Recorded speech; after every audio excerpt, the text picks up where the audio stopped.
আসসালামু আলাইকুম আমার প্রিয় ভাই বোনেরা, আপনারা সবাই কেমন আছেন? আশা করি ভালো আছেন। আমি আপনাদের বোন ভালো আছি। তো অনেক দিন যাবত অসুস্থ থাকার কারণে আমি কোনো ভিডিও আপলোড করতে পারিনি ভাই বোনেরা। আমি খুবই অসুস্থ ছিলাম, অনেক দিন যাবৎ হসপিটালে ভর্তি ছিলাম, এই জন্য কোনো ভিডিও দিতে পারিনি। তো আজকে আমার বাসায় মেহমান আসবে, মোটামুটি আমি সব জায়গা থেকে একটু একটু স্টেপ নিয়ে আপনাদের মাঝে একটা ভিডিও আপলোড করছি।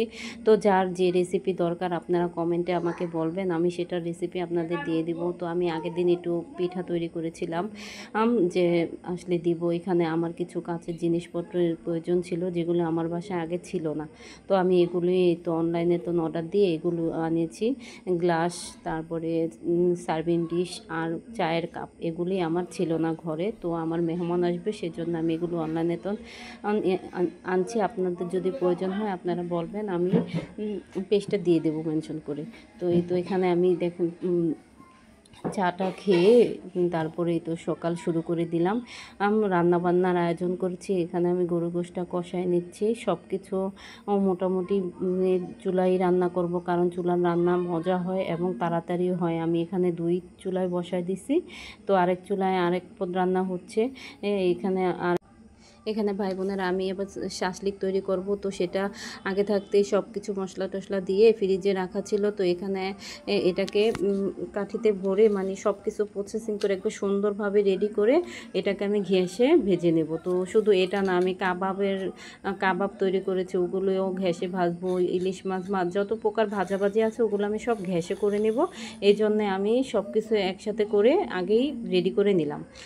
এই শাসলিকগুলো কাঠিতে দিয়ে পুরো তৈরি করে সব প্রসেসিং করে রেডি করে রাখলাম, যাতে মেহমান আসলে আমার তাড়াহুড়া না লাগে বা সময়টা নষ্ট না হয়। এই জন্যে ভাই বোনেরা, আপনাদের কার কী রেসিপি লাগবে সবাই আমাকে কমেন্টে জানিয়ে দিবেন। তো এখানে ভাই বোনেরা, আপনাদের তো আমার আরেকটা কথা বলাই হয়নি। এখানে আমার হুর আর নূর আমাকে সব কিছু রেডি করে দিচ্ছে।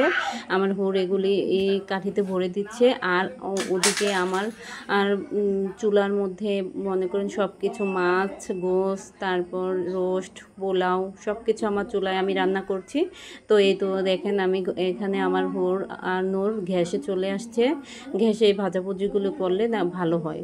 তো ঘ্যাসে চলে আসছে। ইলিশ মাছ, কাবাব আর শাসলিকগুলো আমার হুর ঘ্যাসে ভেজে ফেলবে, সেই জন্যে। আর আমি ওদিকে চুলাতে সব বড় বড় আইটেমের রান্নাগুলো রান্না করে ফেলছি। এই তো আমার শাসলিকের ফাইনাল লুক এটা, কাবাবের ফাইনাল লুক এটা। আর এই তো শেষ পাতে ছিল একটু পায়েস। পায়েসের রেসিপিটা লাগলে আপনারা আমাকে কমেন্টে বলে দিবেন, আমি দিয়ে দেবো। আসসালামু আলাইকুম ভাই বোনেরা, সবাই ভালো থাকবেন।